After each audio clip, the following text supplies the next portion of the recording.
One, two, three.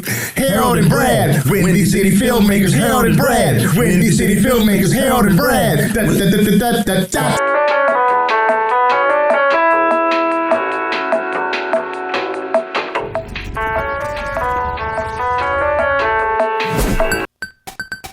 And so it's like, it's been such like building blocks, like every part, even like being on a show that gets canceled is heartbreaking. And I was like so depressed.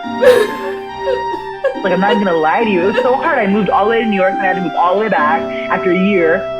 And so it's like, even that experience teaches you like this is gonna happen over and over again. I'm sorry if I'm cussing, but it's like, you're good. Come on. Okay, good. But it's like, it's gonna happen over and over again. So you have to learn it that part. You know, you're gonna have to feel that heartbreak the first time, and then you gotta get up again, and then you gotta hustle, and you gotta find a way to bring yourself back from that, which is it's not easy. But once you start to learn those skills, it's like your armor is just being like assembled as you go through your career.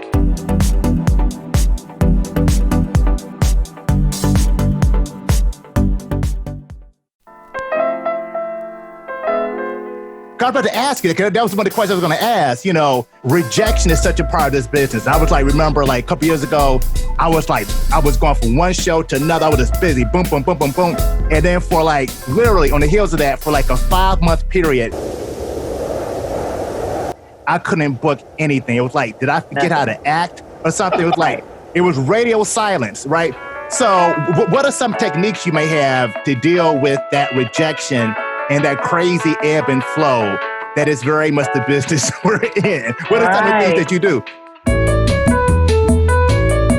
Well, I think it's like, there's a bunch of things, really, honest.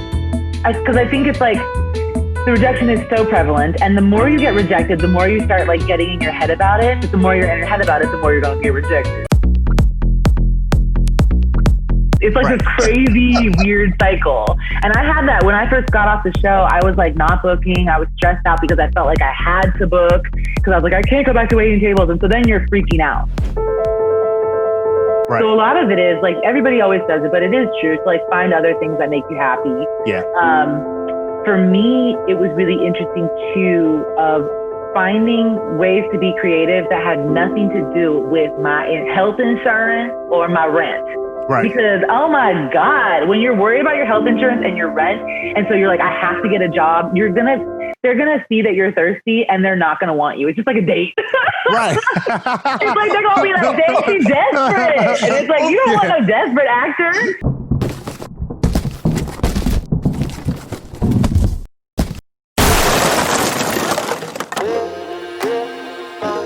Talk about those creative things, those outlets that you like. Yeah, so it's been a huge learning process for me, because so one day I was just like going through this thing where I was like, I'm not booking anything. I'm so frustrated. I'm not working. I'm so bored. I'm just unemployed and sitting at home. And so I started making these like videos on Instagram. And like, they were goofy, they were silly, but they were me. Right. And like, people started responding to them because they were like, she's so funny. But it's like, the funniest I am is when I get to do my own stuff by myself in my apartment. And so I just kept kind of doing that, and like even silly things like going on Twitter and writing jokes and just being goofy, and growing that kind of like social media presence and just having like these fun videos and things has totally changed everything for me. It's been like this really weird thing where it's like, because of that, I've been more successful. Because of that, I'm getting writing jobs. And like, because of that, I'm getting like into I was just, you know, in an article in the Wall Street Journal about my stupid Twitter videos and things like that. And so it's like finding those ways to like you said, like not worry about the job stuff, but like to still kind of do it, but find a way to make it so that it makes you happy. Right. And so then and also like another thing is for me is not thinking about the future. Once you start thinking about the future, you're going to go crazy. It's the same thing with this pandemic. It's like, if we think about what's going to happen in a year, or how long is this going to be, or when are we going to work again, or whatever, we're going to go crazy. But if we just like live moment to moment as like right now I'm happy, I'm in my apartment, I'm talking to friends, we're chilling, you know? Right. And so it's the same thing with like making videos is like, I don't know when I'll be a regular on a TV show again. Absolutely. But I know that right now I can make a fun video to get out some anxiety. So why not? Right. Hey Brad, can we take just a moment to give her a round of applause? Oh, no doubt. What's up? That's what's up. What's up? Stand on the ground, That's how you do it. Thank you.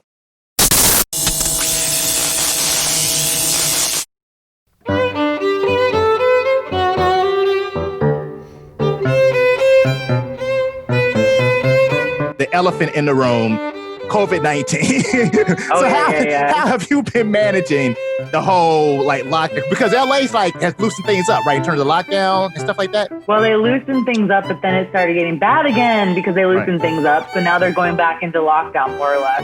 And it's another thing where it's like, I feel like I went through the most rigorous like training for this when I was just like straight up unemployed after moving back here and like was just kind of home alone all the time anyway. So it's like, I'm handling it pretty well. I'm doing the same things. And I'm trying to, like I said, stay on whatever grind I can have, which is for me is like putting things on social media, gaining more of a following that way, and then meeting people through that so that I can then like network. Like I'm literally like today, I'm like doing like, you know, 5 different things at once. And it's because I'm just like putting myself out there as much as possible. So it's like wherever you can figure out how to continue doing stuff, it's going to be the best. And so, yeah, I'm just like going for walks, you know, making videos when I can, being on Twitter way too much. And just, I'm trying to just like take it moment to moment and not, I don't know, because I think also, sorry, I'm talking so much, but like, no, this is right here. It's all about you. It's all about you. I like ramble sometimes, but I think also like, I'm like a really neurotic, like anxious person anyway. And so like, I've already been here. I've already been worrying about anything. And so it's like COVID-19 to me is so big that it's like, I can't even process it to like, let it take over my brain. Right. So I've just been trying to like, just let it be what it is and not fight it. Yeah. And then just while I'm in it, just do what I can do whatever I can do. Yeah. That's how it's going. You know, like, I've been home since March, you know, like that since March. Wild. Yeah, but I'm doing the things right here. My brother calls this thing his money box, you know, the computer. Yeah. And so, I understand, you know, we figure out ways to draw that income, bring it to me, you know, right, while I sit here in the house. So Twitter is your social media of choice. That Twitter works for you well? Yeah. And can you break that? Can you break that down? Because Twitter is such a mystery to me. Well, for me, it's interesting because, like I think I had, oh my God, I had like 800 followers when I first, like 2 years ago, when I was on the show and I got verified. So I that's why I use that as like a marker of time. But like 800 followers, and then now I have 26,000. Nice. And I mean, that's not even that crazy, but it's crazy. Because I think what's good about Twitter is it's really, when people like stuff, it's really easy for them to share it and spread it because all they have to do is retweet it. It's not the same as Instagram. Like Instagram's a little bit less like share friendly. And so when you start to do well on Twitter, more people like gravitate towards you and follow you, and then your stuff can be shared easier. And then also something about Twitter, it makes it easier to connect with like famous people or like people that have like influence, which I don't think Instagram can do that. I don't think TikTok does that. But there's something about like Twitter, you can like write to somebody and then they might write you back, or like you can follow them and then they might follow you back if they think you're funny. And so it's like, it's a way to kind of connect and network. And almost all the friends I've had are from Twitter. Like it's just an interesting website where it's like you can meet so many people doing what you want to do and like who are really talented and smart people, and you can like see that from their profile and like, you know what I mean, get their vibe. So it's interesting. It's connecting me with people for work. It's a good resource. You're absolutely right. You're absolutely right. Yeah, I like it.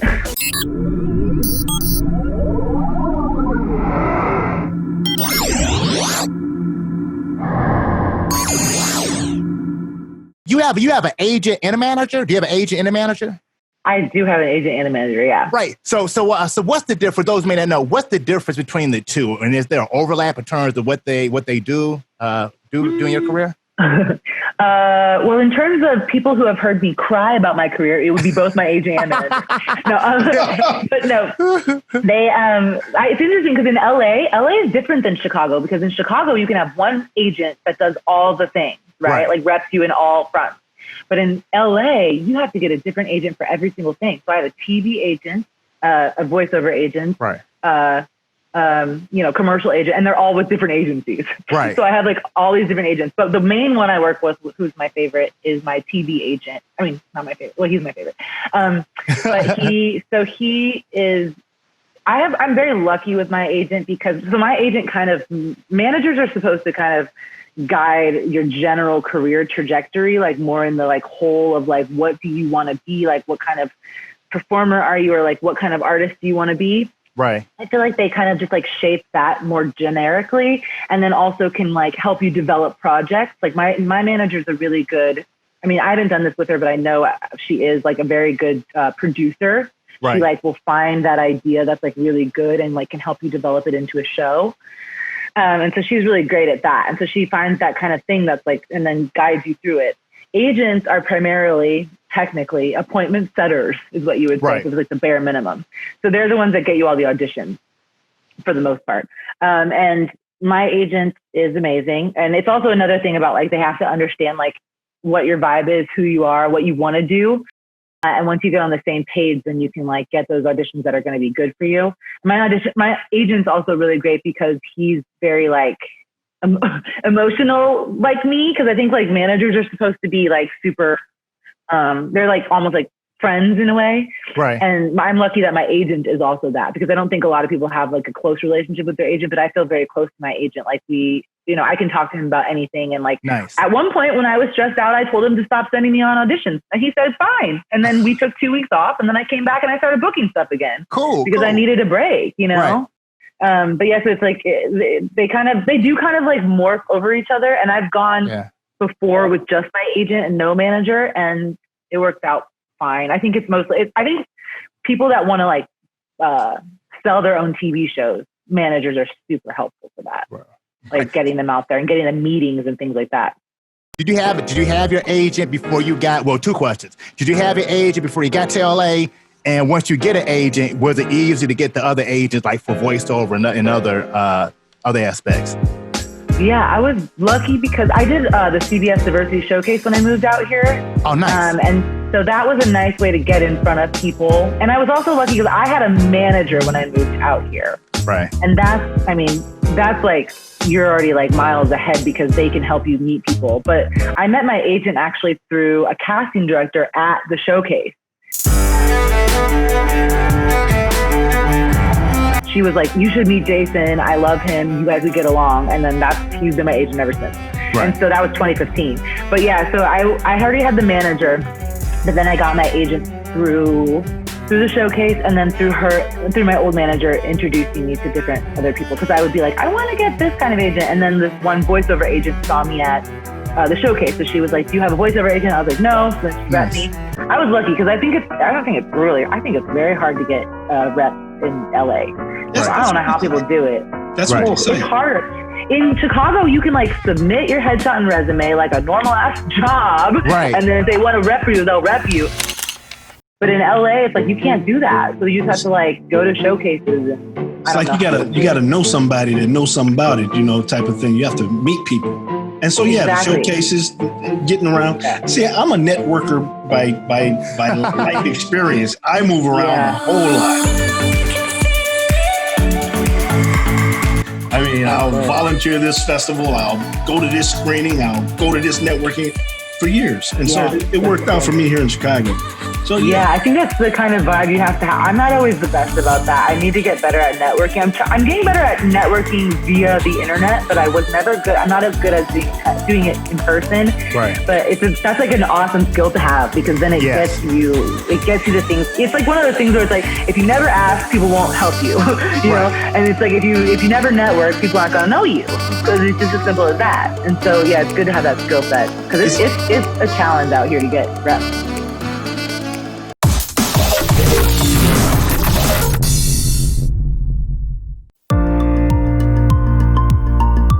had like 40 seconds left. Goes quick. So if you had, if there was a young person looking to be an actor, singer, writer, what advice would you give them, Niccole, about making it in this business, getting into the business and making it? Be yourself, be comfortable with yourself, know that you are enough, and like what they are looking for is you. Don't try to fit in any kind of box. Literally don't fit in any box, because that's boring and nobody wants that. So just know yourself and be good with that, because they're good with it and we're good with it, and that's what we want to see. That is awesome. That is extra awesome. I'm inspired. It's inspiring. Yeah. So one more question along this line, Niccole. Is there a dream role that you would love to do? Like, is there any dream role that you would love to do? I don't know. I don't know what it would be exactly, but I know that like something that really, for some reason, gets me, like the person I would really want to work with is like Maya Rudolph. Like I just love her. And so if I could, I would love to model my career after hers. Maybe just not no SNL, because I don't need it. I'm good with, I want to do other stuff. But I would love to work with her on something. I'd love to like just be able to play off of her. I don't know, her sister, her like cousin, anything that's in the same room as her. But yeah, I guess that's as much as the ideal role I could think of. But just something where I get to be goofy and have fun and like be unpredictable, like be different than what you'd think, you know, like not a boring part, something fun and crazy. No doubt. Well, hey, Niccole, you spoken into existence right here on this show. It's going to happen, my friend. No doubt. I feel it. No doubt. Well, tell you what, for Brad Stevens and Harold Dennis. Thanks so much, Niccole. It's been a pleasure talking with you. Thank you for having me. Yep, no doubt. And until next time, as always, dream big, dare to be great. We out of here. Peace. Peace. Bye.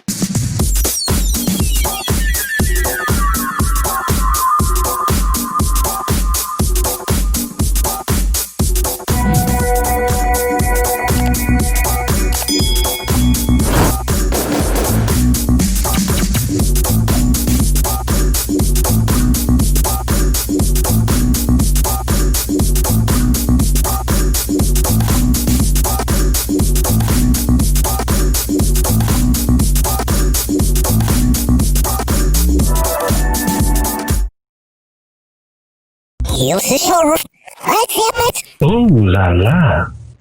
Yes.